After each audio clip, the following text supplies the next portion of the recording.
las voces de los verdaderos protagonistas. Verdadero protagonista es el candidato presidencial del Pacto Histórico, Gustavo Petro. Doctor Petro, gracias por estar en Voces RCN. Gracias, Juan Carlos. Un saludo a todos y todas sus oyentes. Muchas gracias, doctor Petro. Queremos, por anticipado, señalar que en este programa habíamos invitado al doctor Petro a esta entrevista, ha accedido a concederla y hemos invitado también al otro candidato presidencial, a Rodolfo Hernández, que por el momento ha tomado la determinación de no conceder este tipo de entrevistas. Doctor Petro, este domingo tiene usted la posibilidad de convertirse en el próximo presidente de Colombia. Usted en los últimos días ha hecho campaña por todas partes del país, en el río Magdalena, en la costa Caribe, en la costa Pacífica. Ha estado con campesinos en distintas partes. ¿Cómo ha sentido a la gente que ha salido a recibirlo? ¿Cuál es su percepción de la campaña en general? Bueno, pues obviamente hemos avanzado, llevamos 2 triunfos en línea.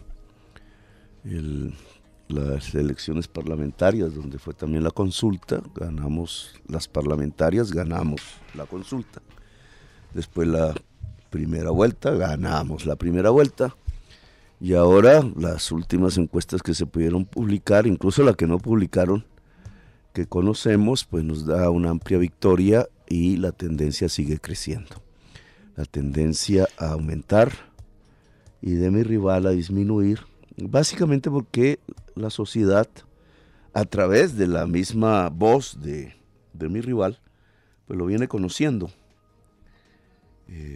Y entonces pues tenemos esa situación, ya veremos si la realidad de la vida es la misma de los números, cómo se comporta el electorado colombiano. ¿Cuál es esa encuesta que dice usted que no publicaron y que usted conoce? ¿Quién no la publicó y cuál es el resultado? La de CNC, y no puedo hablar de ella porque me lo prohíbe la ley en este momento, por eso no lo publicaron. ¿Esa es la de semana? No, esa es de CNC, el Centro Nacional de Consultoría. ¿De consultoría? Sí. Ya. Doctor Petro, en las últimas horas usted ha mostrado desconfianza con respecto a la Registraduría Nacional del Estado Civil. Y usted ha dicho... No es en las últimas horas. Bueno, lo ha dicho usted desde hace varias semanas, pero en entrevistas que ha dado, por ejemplo la que dio al periódico El País de España, usted dice que en la registraduría puede haber cierto favorecimiento hacia la candidatura de Rodolfo Hernández. ¿Por qué desconfía de la registraduría si, por ejemplo, es verdad que el día de las consultas se hizo un mal trabajo, pero en la primera vuelta el resultado estuvo muy rápido? ¿Qué es lo que lo hace a usted dudar de la transparencia de la registraduría? El problema no es que esté rápido, no. Ese ha sido uno de los embelecos con que se ha tapado la realidad jurídica de las elecciones, que es en escrutinios, no es en el preconteo.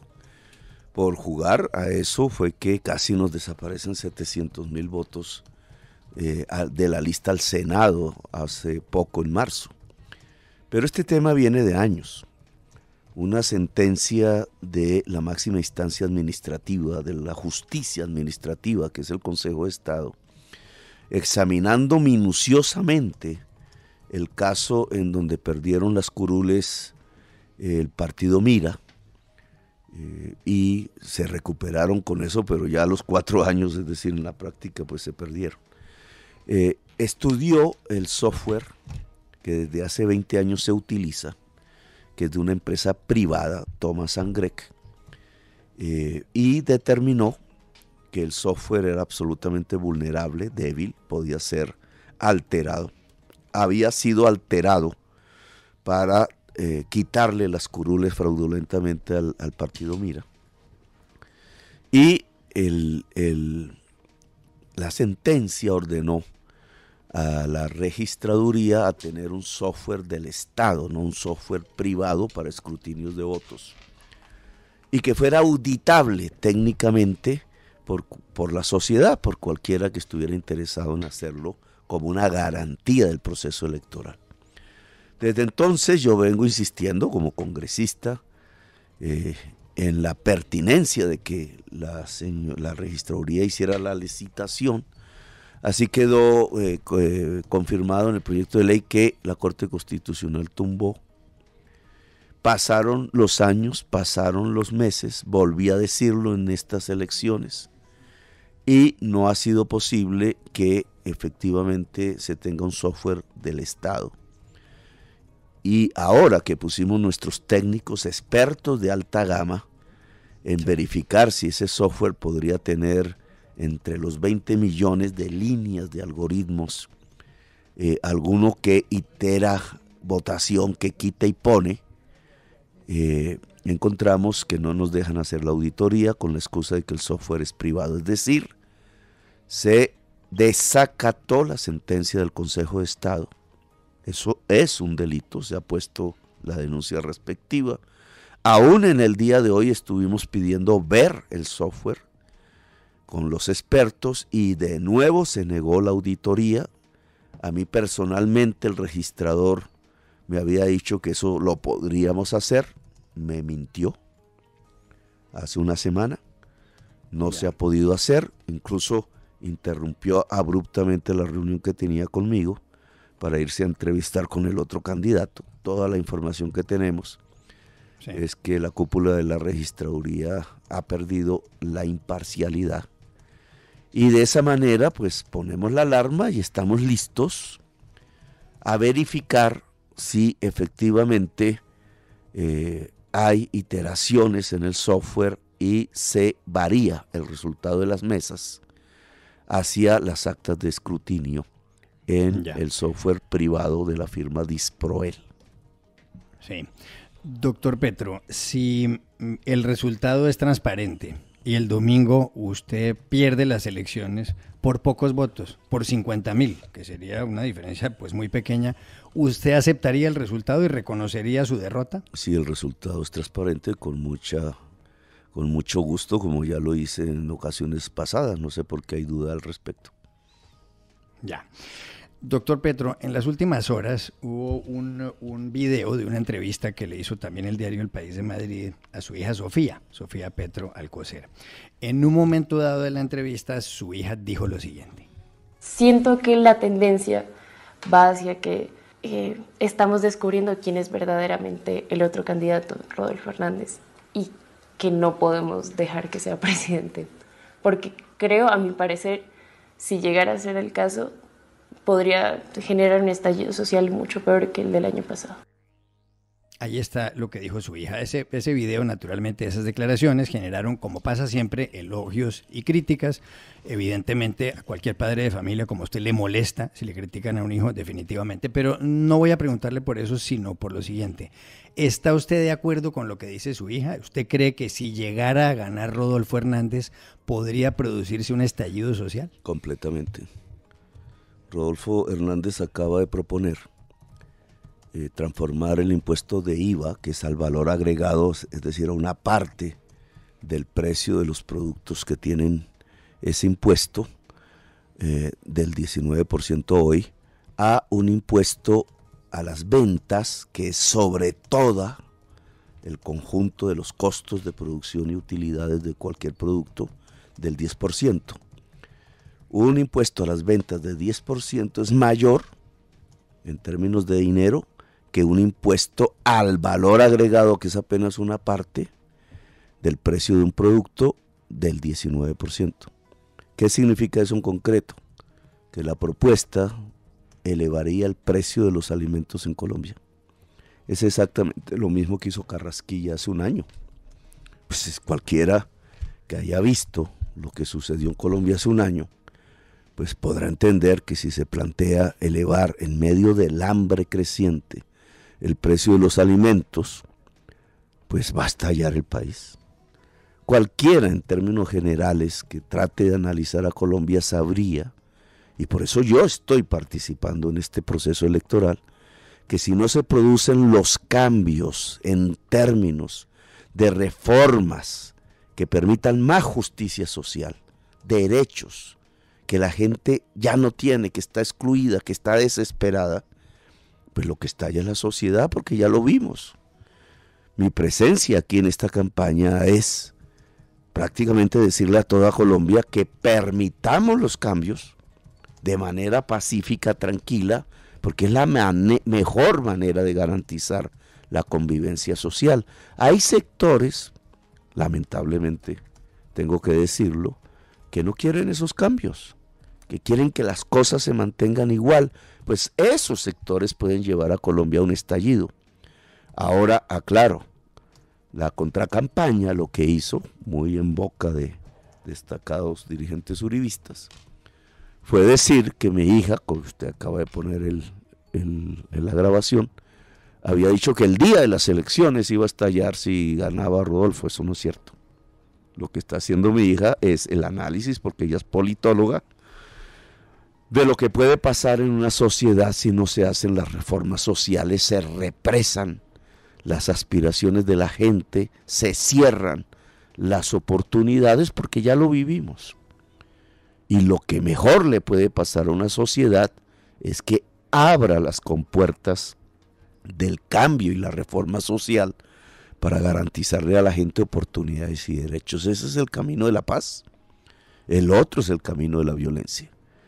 Ahora, Rodolfo Hernández está, como acabo de mostrarle, con su propuesta sobre el impuesto a las ventas, repitiendo la propuesta de Duque en torno a aumentarle impuestos a la parte más pobre de la sociedad y a las clases medias, cuando lo que nos corresponde hacer es quitar una serie de privilegios tributarios a la capa del Club 10, el estrato 10 de Colombia, que son unos miles de personas, que el Congreso de la República, a través de procesos de corrupción, le ha venido rebajando los impuestos y creando privilegios tributarios, haciendo trasladar la carga de la financiación del Estado a la clase media y a la población trabajadora y pobre, simplemente porque se suponía que con eso iba a aumentar el empleo. Mire la realidad de hoy en el país. La realidad de hoy en el país es que se destruyó el empleo. La realidad del país hoy es que aumentó el hambre y aumentó la pobreza ya casi al 40% según la medición de la CEPAL. Entonces, ese es el camino, ese camino es el de la violencia. Sí, lo que hacemos es poner impuestos sobre las capas medias y pobres de la sociedad colombiana para mantenerle los privilegios a los dueños de los bancos, a los dueños de las petroleras. Por ese camino, lo que se produce es la violencia en Colombia y un estallido social. Doctor Petro, ¿por qué reconoció los resultados de la primera vuelta presidencial con la misma cúpula que está en la registraduría y sin haber hecho el proceso de escrutinio? Esa misma noche usted salió a reconocer lo de Rodolfo Hernández y por supuesto el resultado de los más de 8 millones de votos que usted obtuvo, y en esta oportunidad ve usted ese manto de duda o tiende usted ese manto de duda. Porque en la primera vuelta hicimos la denuncia. Ya pasó en la primera vuelta la alteración del software. Y le presentamos al registrador las 500 mesas donde lo hicieron. Exactamente 500 mesas donde quitaron 100 votos por mesa a Petro y le pusieron 100 votos por mesa, no reales, a Hernández. Era muy marginal, eso no variaba el resultado que ya usted conoce. Era una prueba de alteración del software. Por eso, como no alteraba el resultado general, simplemente hicimos pública la denuncia, pusimos la denuncia en la justicia colombiana para que se investigue a fondo, para que se haga un examen forense, que significa que esa auditoría técnica que nos han impedido hacer, lo haga la justicia. Y le pusimos las 500 mesas al registrador para que examinara por qué es diferente el resultado que está en el escrutinio del software que se traslada al software como formulario 24 de el resultado de las mesas reales que firmaron los jurados en el formulario que es de la mesa, que es el E14. Eso no lo hizo una persona humana directamente, lo hizo una alteración del algoritmo del software. Sí. Doctor Petro, usted acaba de hablar de la cuestión de los impuestos, de cuáles impuestos deberían subirse y cuáles no. Usted ha planteado, y es uno de los puntos centrales de su programa, una reforma tributaria. Otra cosa es ver si a uno le aprueban la reforma tributaria en el Congreso o no, si uno tiene las mayorías allá. Pero para que la gente lo entienda de una manera sencilla, ¿cuáles son los dos principales cambios o los tres que usted quiere hacer, que usted quiere plantear para una reforma tributaria? ¿Cuáles son esas modificaciones exactamente? Yo te diría derogar la reforma tributaria de Duque del año 2019. Allí nomás ya se recuperan 20 billones de pesos que este gobierno y su Congreso le regalaron a las capas más poderosas y ricas de la sociedad colombiana. Por eso fue que Carrasquilla presentó una segunda reforma tributaria, porque al ver que el Estado se desfinanciaba por ese regalo tributario, entonces se le ocurrió la magnífica idea que hoy repite el candidato Hernández de subirle los impuestos a la comida, con el resultado que hizo estallar el país. Ese, digamos, sería uno de las propuestas que nosotros presentaríamos, derogar esa reforma tributaria del 2019, que significa regresar al estado tributario que había antes, en el momento en que se posesionó Duque. Recuperamos 20 billones que aún no son suficientes. Por eso he propuesto que el impuesto que pagan las personas naturales, que se llama impuesto de renta, tenga una escala progresiva en la parte más rica de la sociedad a través del pago de un impuesto de renta, como paga, por ejemplo, una secretaria cuando le pagan un salario. Si usted recibe un salario, usted paga una retefuente, que es su impuesto de renta como persona natural. Usted verá que ese porcentaje depende, pues, de los ingresos salariales que usted tenga. Eso sube y asciende hasta un punto en que cuando ya pasas de la clase media colombiana y la clase media alta, se detiene y empieza a bajar, porque los ingresos de los dueños de los bancos, de los dueños de las petroleras, de los dueños de, digamos, el poder económico en Colombia, pagan menos porcentualmente por sus dividendos, que son los ingresos que a título personal recibe estas personas de lo que retiran de las utilidades de una empresa, pagan menos que la secretaria que está en la oficina contigua a sus oficinas centrales. Eso se llama injusticia. Esa cuantía, si sumamos estos dos temas, más uno tercero que le voy a agregar, que es que las empresas petroleras no descuenten en su impuesto de renta lo que es un derecho de la nación, que es las regalías que se pagan, porque el subsuelo es de la nación y a ellos se les ha concedido la posibilidad de explotarlo comercialmente a través de un contrato. Por un artilugio jurídico, de un momento a otro comenzaron a descontar, es decir, a quitarle al impuesto de renta que ellos deben pagar de sus utilidades en las regalías. Y en estas tres propuestas solamente, pues tenemos la posibilidad de recaudar 40 billones de pesos. La idea es recaudar 30 en el primer año y 50 en el segundo, y gastar eso en dos cosas: en reducir el déficit fiscal, porque si el déficit fiscal sigue en aumento como va, lo que tenemos es, ahí sí, un estallido económico en Colombia. Se quiebra el Estado. Este gobierno decidió sobreendeudar el Estado colombiano. Y en segundo lugar, poner un gasto nuevo que necesitamos en dos grandes objetivos que me parecen esenciales para la paz de Colombia. El primero es aumentar el impuesto a la educación superior, es decir, a las universidades. El impuesto no, los gastos, el ingreso, la inversión en la educación superior, para garantizar que toda la juventud, hoy un total de 2,5 millones de jóvenes, puedan acceder a la educación superior en Colombia, con lo cual Colombia podría de verdad empezar un proceso de desarrollo económico. Y el segundo objetivo, este primero llega en su máximo a un gasto de 10 billones de pesos al año. Y el segundo objetivo es, dado que hay hambre y que esta es irreversible en sus efectos cuando la desnutrición llega a la primera infancia, poder establecer una renta solidaria, como quieras llamarlo, de medio salario mínimo a las mamás solas, cabeza de familia, que tienen hijos en la primera infancia. con el objetivo de que puedan superar el hambre por el lado de la niñez y por el lado de la mujer, que pueda iniciar un proceso por fuera de las líneas de pobreza en Colombia, de construcción como persona, de destruir la desnutrición, quitar el hambre de la primera infancia y lograr que toda la juventud colombiana pueda acceder a la educación superior. Son dos objetivos que me parece son fundamentales y que implican un gasto.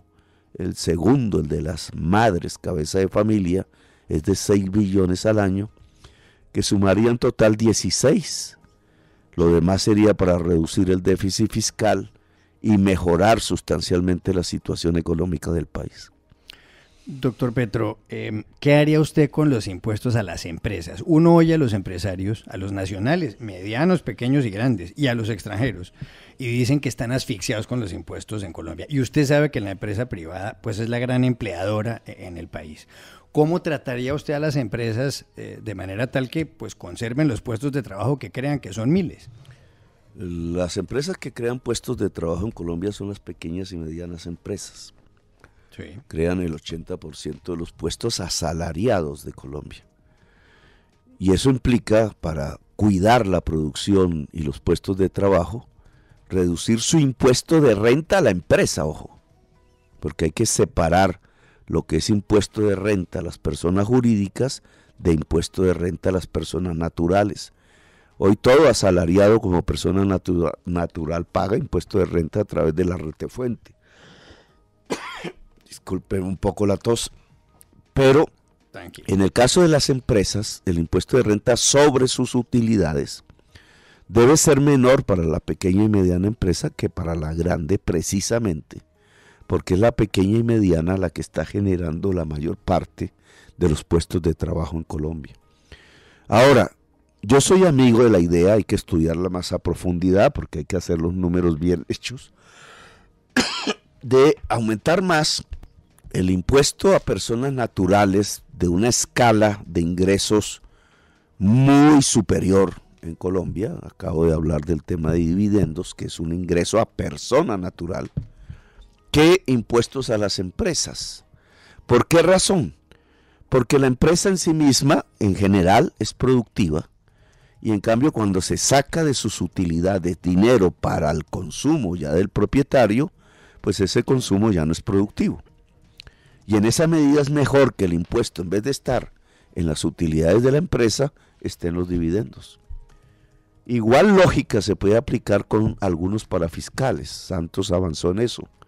De tal manera que protejamos más la producción, es decir, donde se generan los puestos de trabajo, pero eso implica que entonces las personas más adineradas del país, cuando atesoran, es decir, cuando sacan de las empresas utilidades, algunas se las llevan a paraísos fiscales, donde debe haber una renta presuntiva. Otros compran tierras sin hacerlas producir en grandes cantidades. Sí. Ese tipo de ingreso, como cualquier asalariado, debería pagar un impuesto de renta, como lo hacemos nosotros, cualquiera que tenga un ingreso en Colombia por encima de un mínimo, paga impuesto de renta, porque estas personas no lo pagan cuando reciben ese tipo de ingresos. Doctor Petro, hay otro asunto sobre el que usted ha hablado y que ha generado gran polémica por declaraciones que usted dio, y tiene que ver con la reforma al sistema pensional. Usted ha hablado de lo que se llama el sistema de pilares, eso lo ha diseñado incluso el Banco Mundial. Usted se ha referido a Colpensiones por un lado y a los fondos privados de pensiones por otro. Exactamente, y de una manera breve y muy didáctica, ¿qué es lo que usted quiere hacer ahí? Bueno, si gana las elecciones. Un objetivo de un sistema pensional cualquiera que haya en el mundo. Lograr cobertura 100% de un sistema pensional para los viejos y las viejas. Hoy tenemos 1,5 millones de pensionados en Colombia y 3 millones de viejos y de viejas que no tienen nada. ¿Acaso una limosna de 80,000 pesos algunos? Yo puedo, si hacemos complementarios el fondo público con los fondos privados, que es lo que usted llama un sistema de pilares, puedo lograr que podamos garantizar que la pensión de las personas que ya la tienen aumente con el salario mínimo y que las 3 millones de personas que hoy no tienen nada puedan tener medio salario mínimo de bono pensional, que los saca automáticamente de la pobreza. Es decir, una cobertura del 100%.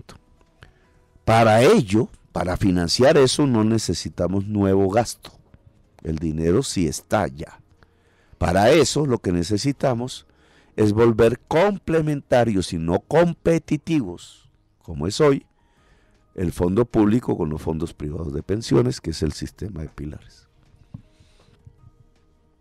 Ya, pero corríjame si me equivoco, oyendo las propuestas que usted ha hecho, básicamente lo que usted considera es lo siguiente: está Colpensiones por un lado, hay que pagar las pensiones de los pensionados de Colpensiones, de esa entidad, y usted dice que ahí se abre un hueco en Colombia en el erario de 18 billones de pesos, puede variar. Más de 20 Básicamente lo que usted señaló en un momento dado es que la gente que está en los fondos privados de pensiones, hasta los primeros 4 salarios mínimos, ese dinero pasaría a Colpensiones y podrían a partir de ahí hacia arriba a seguir ahorrando en los fondos privados de pensiones. Eso creo que es lo que ha manifestado usted. Pero ha habido críticas en el sentido de que dicen lo que quiere hacer Gustavo Petro en caso de que gane las elecciones es coger el ahorro de las personas que están en los fondos privados, pasarlos al presupuesto público, y ha habido gente que ha dicho puede ocurrir lo que pasó en Argentina, y es que a la gente se quedó sin ahorro pensional, los que están en los fondos privados de pensiones.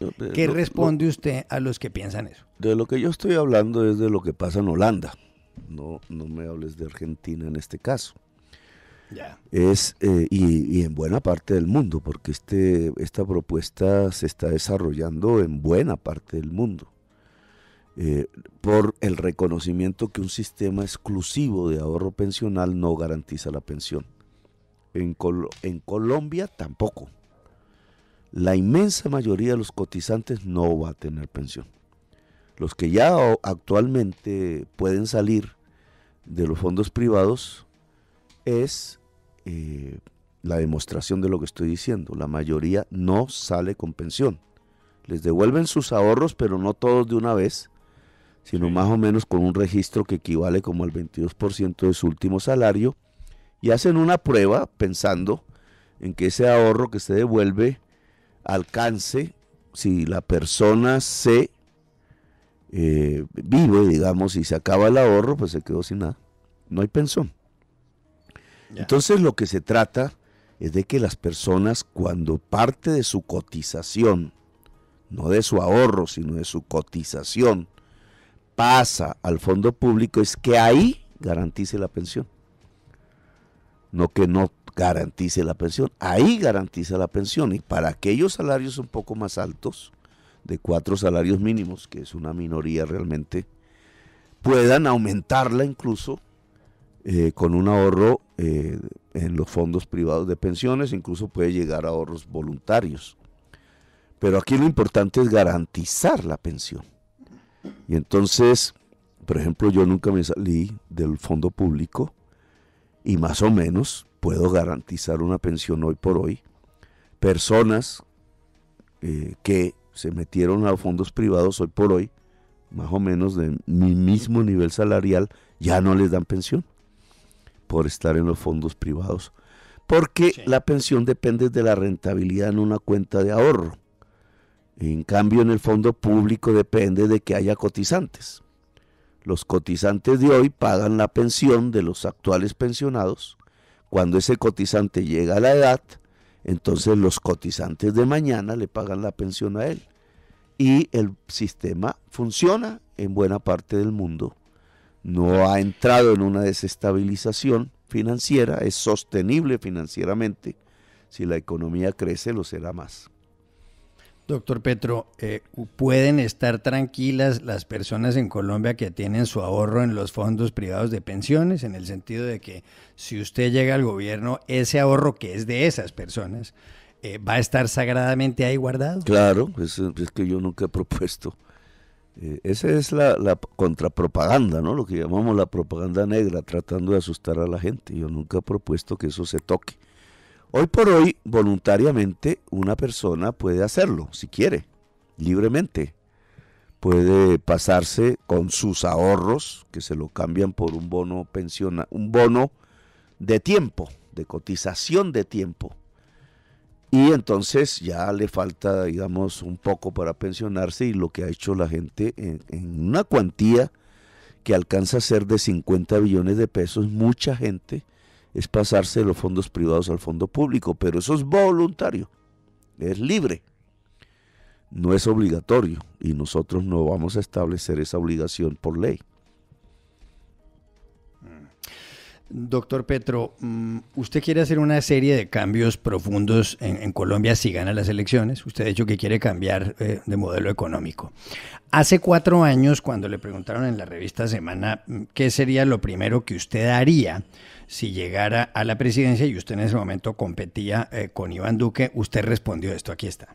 Si yo soy presidente de Colombia, el primer acto, el primer día es convocar un referéndum ciudadano con una sola pregunta.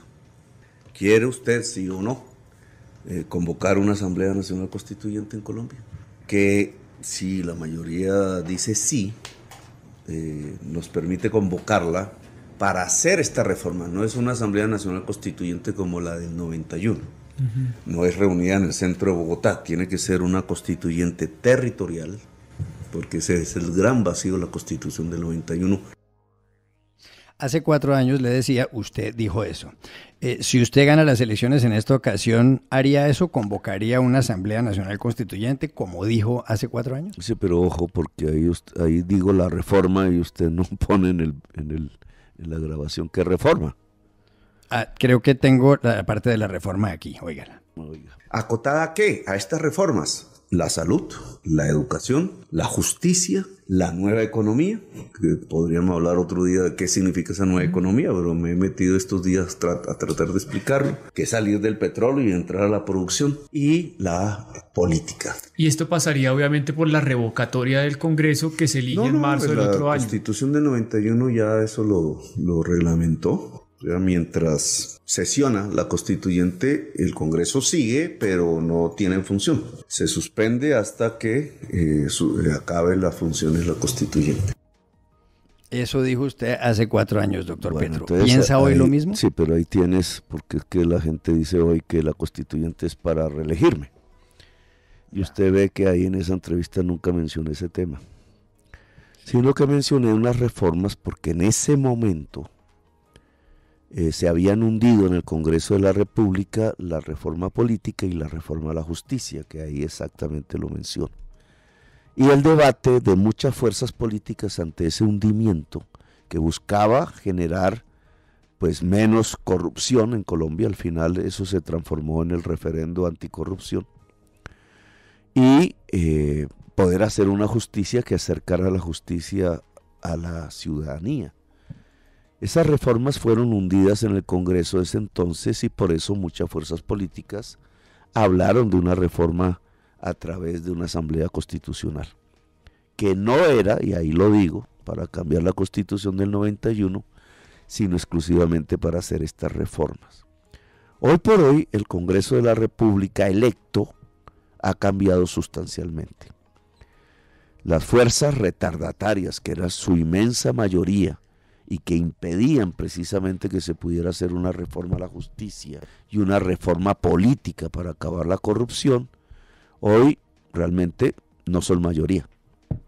Las fuerzas progresistas lograron una correlación de fuerzas mucho más grande que lo que tenía antes, y entonces hoy es posible, en ese congreso que se instala el 20 de julio, hacer las reformas a la justicia y a la política en el mismo Congreso de la República.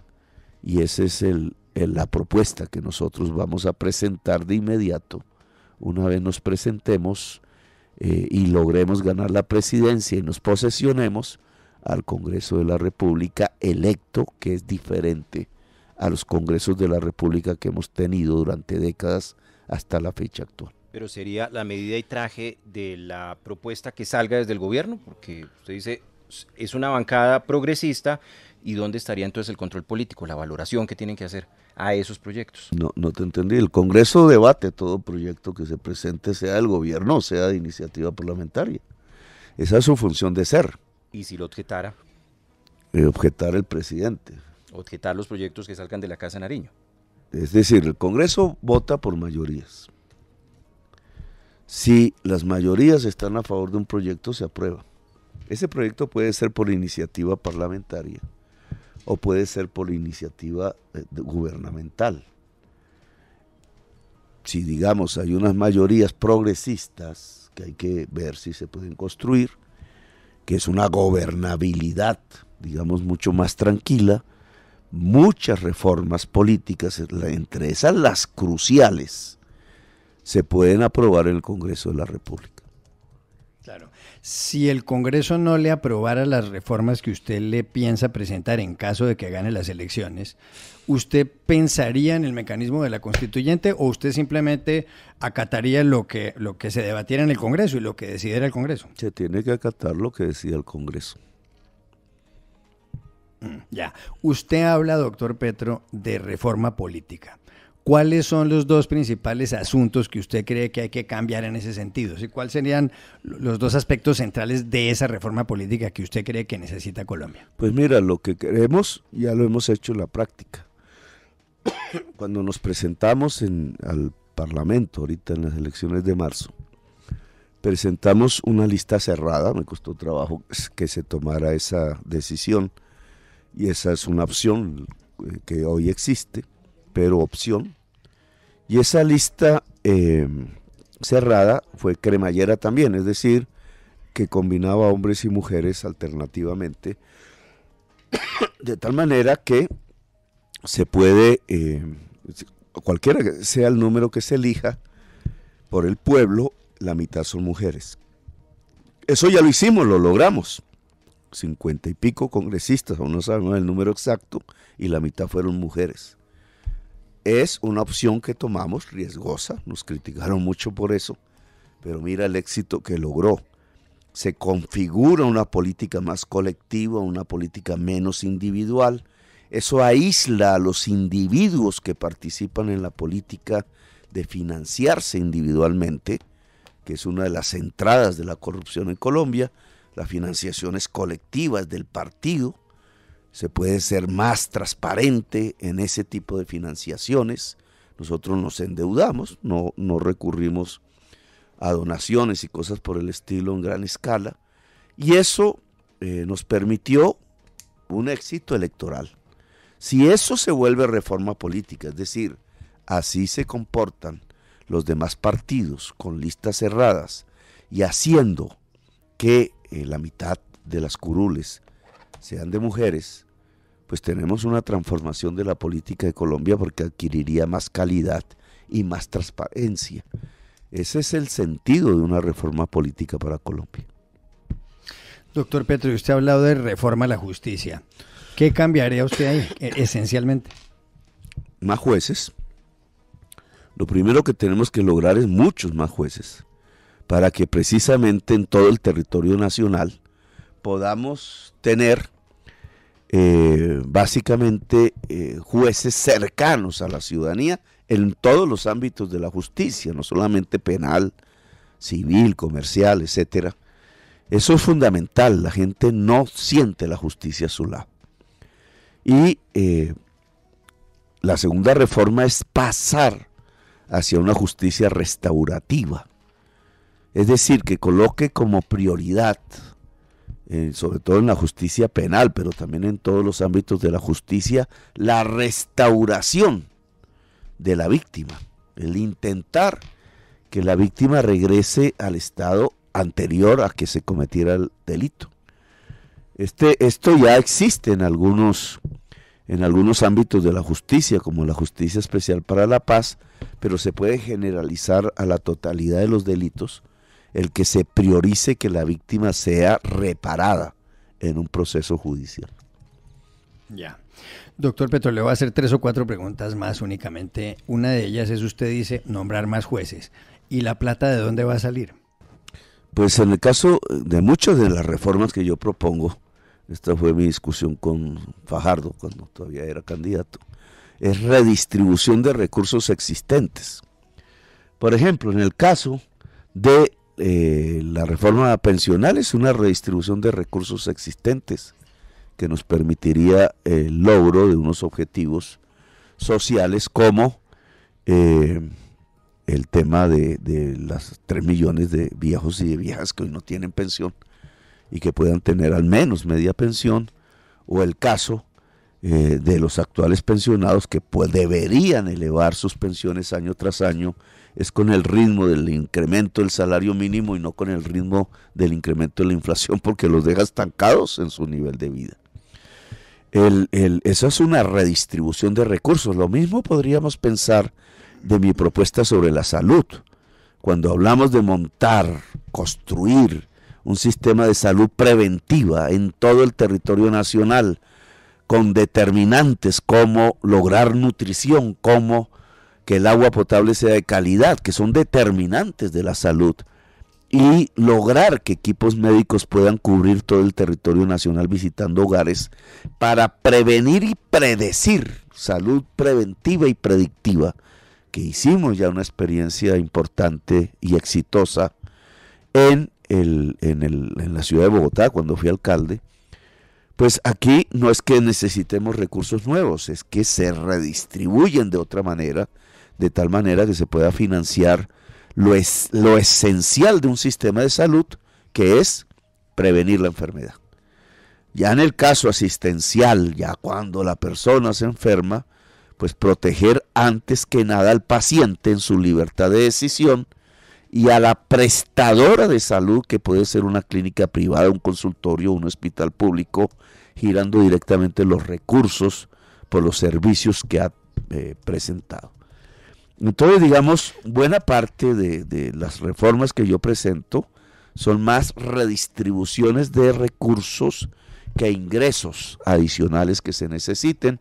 Mencionó los 2 casos donde creo que habría necesidad de nuevos ingresos, que es la media pensión para las madres cabeza de familia, el medio salario mínimo si son madres de niños en la primera infancia, y el caso del incremento sustancial del presupuesto de la educación para poder garantizar que toda la juventud pueda tener acceso a una universidad pública en Colombia. Doctor Petro, hay mucha gente que dice que la tranquilidad de los mercados internacionales depende de la persona a la que usted nombre en el Ministerio de Hacienda. ¿A quién va a nombrar ministro de Hacienda? Pues tenemos un equipo poderosísimo. El equipo de economistas que al día de hoy se ha configurado, que inicia con el doctor Bonilla, doctor en economía, con el señor Medina, el señor Reyes, se ha ampliado. Ahora está Alejandro Gaviria, ahora tenemos a Rudolf Homs. He invitado a José Fernando Campo, con el cual he dialogado personalmente sobre estos temas, José Antonio Campo, que son de los economistas más brillantes que tiene el país y que pertenecen a corrientes diversas del pensamiento económico.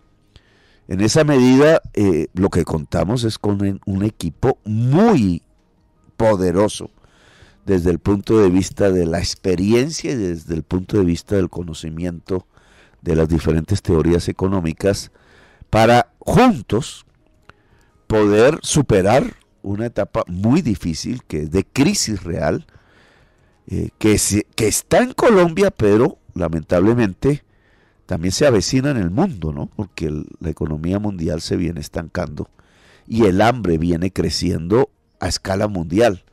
Por tanto, la contingencia implica un objetivo muy capaz, una capacidad, digamos, en los seres humanos que van a acometer la tarea de dirigir la política económica en Colombia. Pero ¿a cuál de esos le gusta más en el ministerio? José Antonio Campo, Gómez seguramente ya le dirá que no, porque es un hombre más mayor. El doctor Medina, que estudia en Stanford, es un hombre respetable. Ricardo Bonilla lleva con usted mucho tiempo. Alejandro Gaviria, uno no sabe si usted lo nombra o no, o si a Carolina Soto, la esposa de Alejandro Gaviria, la nombra. ¿Usted ahí por qué línea se va a ir? Por la persona que más se acerque a la esencia del programa que hemos presentado y que pueda tener la capacidad, y para eso también tenemos que tener un equipo, de construir el Gran Acuerdo Nacional. La propuesta del Gran Acuerdo Nacional es buscar el máximo consenso posible, lo cual implica invitar a fuerzas sociales, gremiales, económicas, etcétera, a ayudar a construir las reformas, a que participen en la construcción de las reformas y tengan entonces un trámite relativamente más fácil en el Congreso de la República.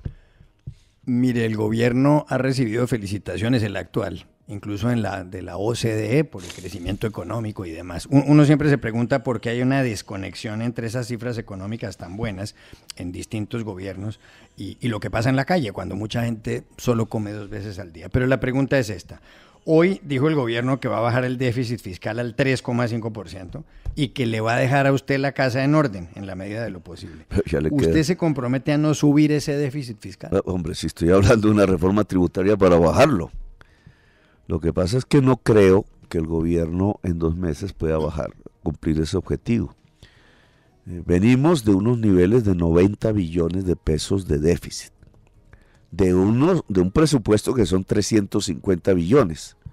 90 billones es como el 9% del PIB. El gobierno no logró, sino que apareció en el mundo el que el precio del petróleo subiera a raíz de la guerra en Ucrania. Es un momento, pues, que fue un poco milagroso para Colombia porque eso le representa una disminución del déficit, pero no logra llegar a esos niveles. Lamentablemente hay que hacer un esfuerzo aún mayor. Sobre todo porque el precio del petróleo solo es alto porque hay una guerra. Apenas esa guerra pase, tenemos enormes problemas porque se avecina una caída de los precios de las energías fósiles por la crisis climática. Entonces, y por eso he propuesto un cambio de visión económica hacia la producción, hacia la agricultura, hacia la industria, hacia proteger la soberanía alimentaria como lo que debe ser, el que Colombia pueda producir los nutrientes que necesita su sociedad. El que a través de la producción, que cuando se habla de producción se habla de puestos de trabajo, que fue lo que se sacrificó en la economía petrolera, que sí dio muchos dólares, que se volvieron importaciones, que se volvieron entonces fue destrucción de puestos de trabajo en Colombia, pues podamos tener es una economía centrada en la producción y por tanto centrada en el crecimiento de puestos de trabajo. Solo produciendo en Colombia el maíz que importamos, tendríamos 250,000 puestos de trabajo y 1 millón de personas beneficiadas. Solo sustituyendo el maíz. Entonces, sustituyendo el maíz importado por maíz producido en Colombia. Entonces, digamos, una política de soberanía alimentaria es central en la construcción de una economía productiva. Y esa economía productiva está centrada para el siglo XXI en unas variables que son fundamentales de acometer. Una de ellas tiene que ver con el crédito. Sí. Si la economía colombiana en su mitad sigue dependiendo del gota a gota mafioso, al 20% diario de interés y defendido con revólveres, pues no tenemos posibilidades de crecimiento. Si ese gota a gota en la economía popular es reemplazada por la banca pública que acometa la tarea de llevarle crédito al microempresario, a la microempresaria, al vendedor ambulante para crecer, pues tenemos unas posibilidades de crecimiento productivo. Otra, claro, la conectividad. Mira, la mayor parte del país realmente no tiene una conectividad y la conectividad es esencial hoy para el proceso industrial. Otra, las energías limpias, en donde he hablado de las posibilidades que nos genera la Guajira, el Cesar, el agua de Colombia, en tener una matriz de energía limpia, y eso junto con el cerebro humano, que al final es el principal factor de producción. El cerebro humano se alimenta del saber, de la educación, del conocimiento. Si logramos saltar los niveles de educación de toda la sociedad colombiana, empezando por su juventud, como propongo, pues tenemos las condiciones básicas para la construcción de una economía productiva, es decir, de una economía de puestos de trabajo que es la verdadera riqueza de un país. Y esto es lo que estoy proponiéndole a Colombia, que hagamos ese viraje para que lo que tengamos es economía con trabajo y conocimiento, y no un chorro de dólares que sí llega, pero se lo roban o se destina a financiar precisamente lo que acaba con el trabajo en Colombia, que son importaciones de cosas que podríamos hacer en Colombia. Doctor Petro, un oyente me pide que le pregunte lo siguiente: ¿usted cree en el capitalismo o cree que el modelo es el socialismo? Mira, los modos de producción que han sido muy diferentes en la historia del mundo, pues van cambiando.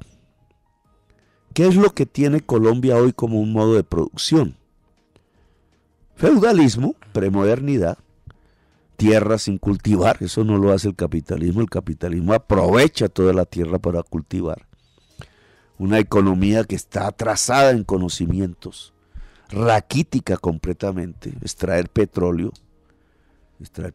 no es capitalismo propiamente, le sirve al capitalismo, pero el país que exporta petróleo no es capitalista, está aprovechando una renta sin generar trabajo y producción, sin generar industria. El capitalismo es producción. Por eso lo que yo propongo es desarrollar el capitalismo en Colombia.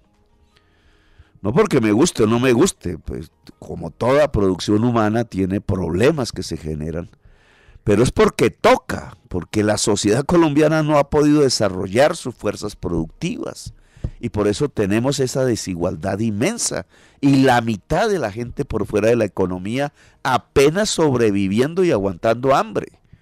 Entonces el capitalismo nos permite al desarrollarlo, el que por lo menos se desarrolle toda la población en su capacidad productiva, que hoy en el siglo XXI no depende tanto de su fuerza muscular, sino que depende fundamentalmente de su fuerza cerebral.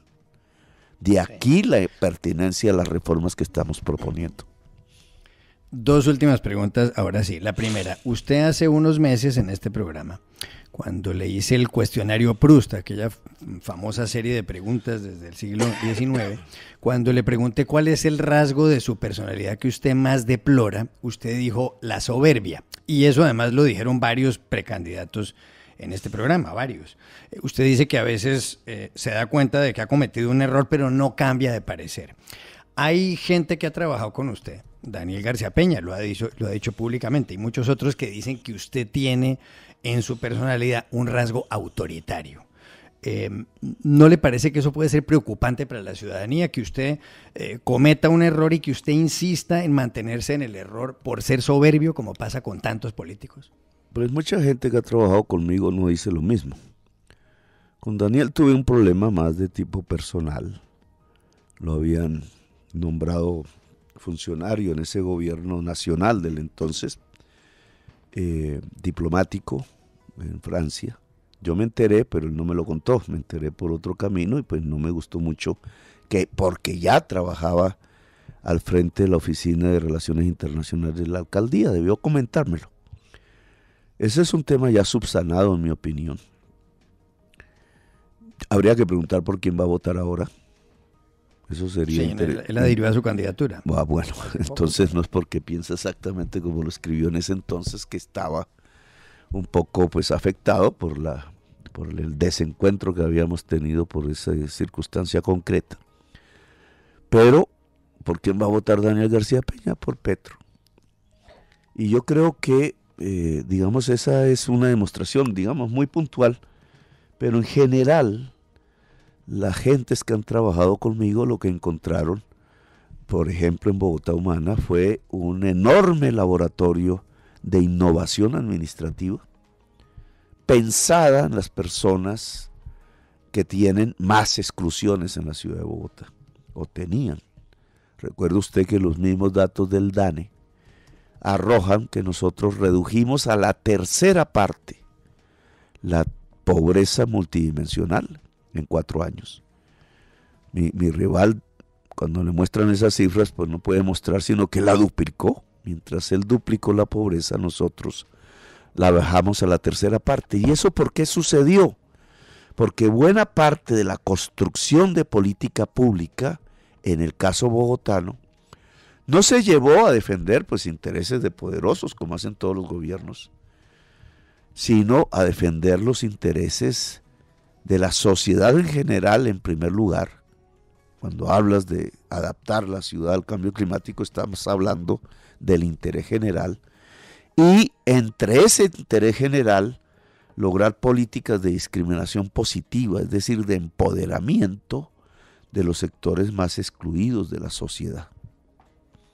Sí. Última pregunta, doctor Gustavo Petro. Usted le ha prometido a este país un cambio y una renovación en las costumbres políticas, pero mucha gente dice, ¿cuál renovación si en esa campaña hay una cantidad de políticos tradicionales? Incluso hay gente que se queja pues de que esté allá el senador Roy Barreras, no hay que recordar lo de los petrovideos, o que haya prácticas como las de Sebastián Guanumen, que trabaja en las redes sociales de su campaña, donde él decía que había que enlodar a Federico Gutiérrez. Otros critican que esté allá Armando Benedetti, y además han llegado muchos políticos del establecimiento, hay que decirlo, a su campaña. Entonces la gente se pregunta, bueno, ¿cuál cambio si resulta que ahí están muchos de los mismos con las mismas? ¿Usted qué responde a eso? Que hay que poner, ustedes deberían poner esto en la debida proporción. Pues yo entiendo que un periodista tenga pues una opinión política, unas querencias, pero las cosas tienen que ser objetivas. Hoy se le lanzó una pregunta al presidente de Colombia, al actual. ¿Visitó usted al señor Rodolfo Hernández en su casa en Bucaramanga después de viajar en un vuelo privado con un piloto de la Fuerza Aérea y pasar solo con 4 acompañantes sin escolta por toda la ciudad de Bucaramanga? Preguntémosle a ver qué responde. Ya puede decir que no, pero lo cierto es que el gobierno actual está ayudando a la campaña de Rodolfo Hernández. Y me gustaría que respondiera bien esa pregunta, no que evada la respuesta. Ya. Porque, ¿qué es lo que está pasando hoy? El gobierno de Duque, yo no digo el uribismo en masa, porque hay uribistas que le tienen mucho temor a que una persona que no se ha leído un libro en su vida, como él mismo lo dijo, a que una persona que confunda la ONU con la OEA, a que una persona cuyo hijo firma coimas y sobornos por notaría, aprovechándose de los contratos que va a firmar su padre y avisándole, pues gobierna Colombia. Entonces, una parte, digamos, de los dirigentes uribistas realmente están quietos, están preocupados. Otra parte se está desplazando en masa hacia la campaña de Rodolfo, como todo el mundo puede verlo, incluido el gobierno. La continuidad del gobierno de Duque ahora a través de la figura de Rodolfo, eso sí que me preocupa y me asusta, porque incluso creo que el señor Duque es más capaz, y mire lo que estoy diciendo, es más capaz que el señor Rodolfo. Entonces usted, para más o menos plantear esta situación de continuismo que realmente está en la otra campaña, me menciona 2 nombres. Sí. Cuando nosotros somos decenas de miles de militantes, mire, los 52 o 53 congresistas que elegimos quiénes son, ¿por qué nunca los mencionan?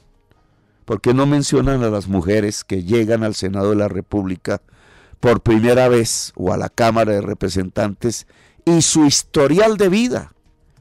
Lo que hemos puesto en el poder en Colombia hasta ahora, que es el Congreso de la República, ahora vendrá el gobierno en la victoria que tendremos el domingo, es gente que ha luchado socialmente por la igualdad de las mujeres, por el reequilibrio con la naturaleza, porque la juventud acceda a la educación pública superior, porque la igualdad sea posible en la sociedad colombiana, porque los derechos humanos no sean un discurso, sino una permanencia en el país. Es gente que ha luchado toda su vida por el cambio social en Colombia. Eso es innovación, eso representa que estamos cambiando la política de Colombia. Ahora, que porque está Roy.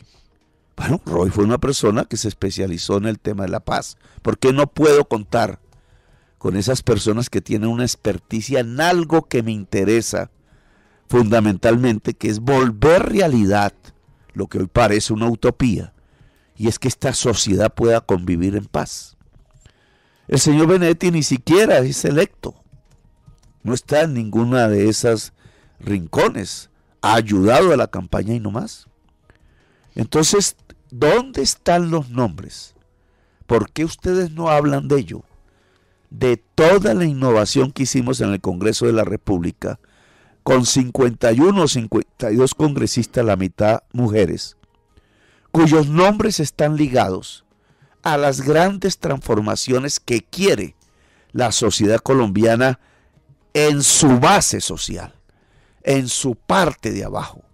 Las gentes que defienden trabajadores, las gentes que defienden personas humildes, las gentes que defienden causas sociales y derechos fundamentales. Ese es el cambio verdadero. Y es lo que le estamos presentando a la sociedad, no la continuidad del gobierno de Duque. Para eso está el otro candidato, que ya cuenta con el apoyo de todo el gobierno del señor presidente Duque detrás de su campaña. Si no, mire la votación de Miami, si quiere una prueba. Todas las fuerzas que en Miami, colombianas, que apoyaron a Duque y que lo hicieron presidente de Colombia, hoy están votando por Rodolfo Hernández, no por Petro. ¿Dónde está el continuismo entonces?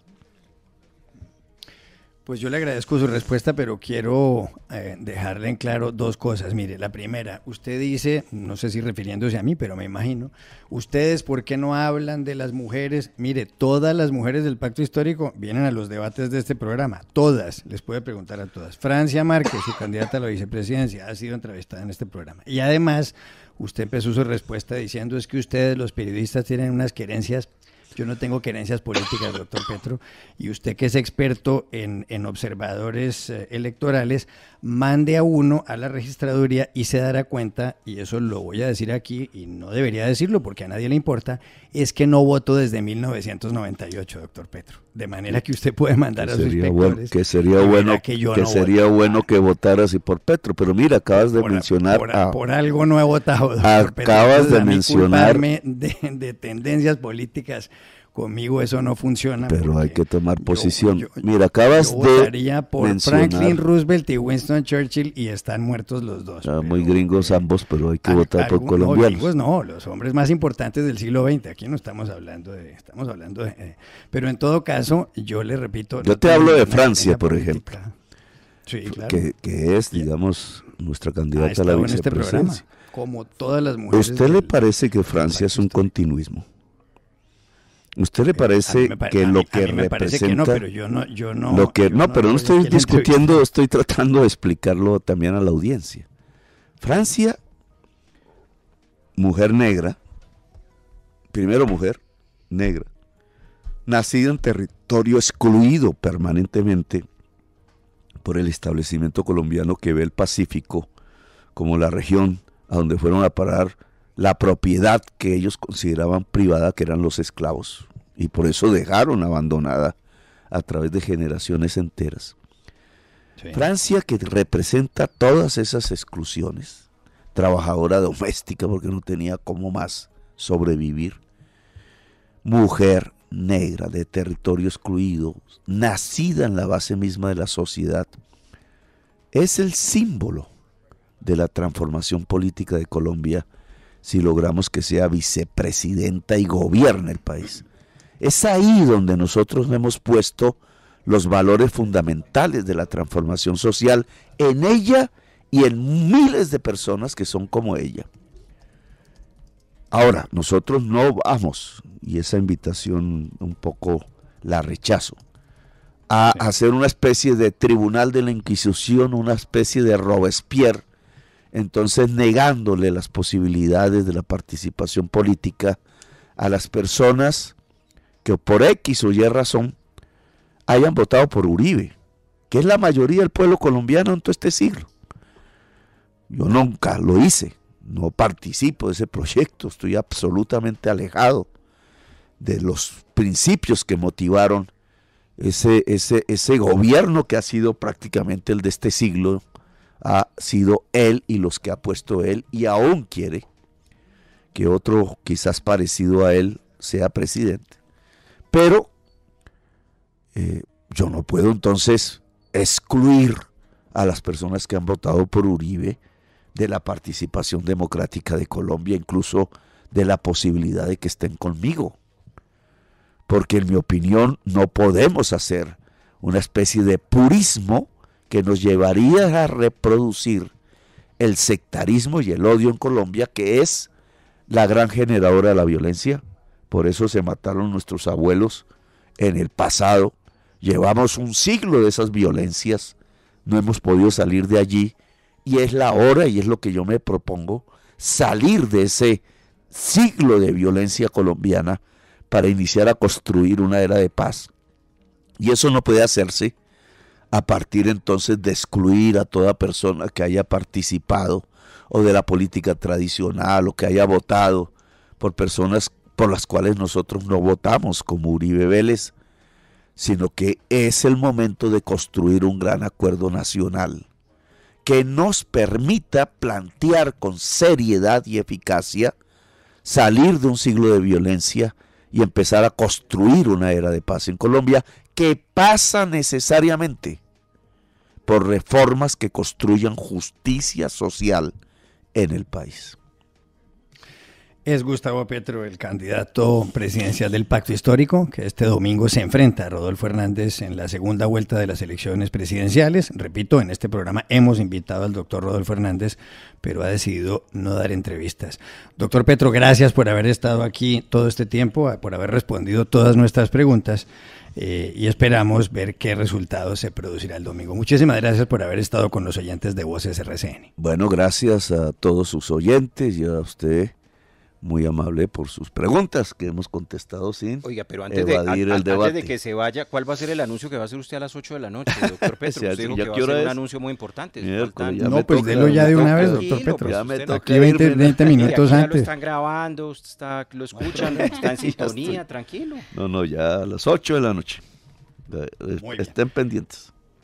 Muy bien. Gustavo Petro, doctor Petro, gracias por haber estado aquí. Bueno, gracias a usted y a todos sus oyentes.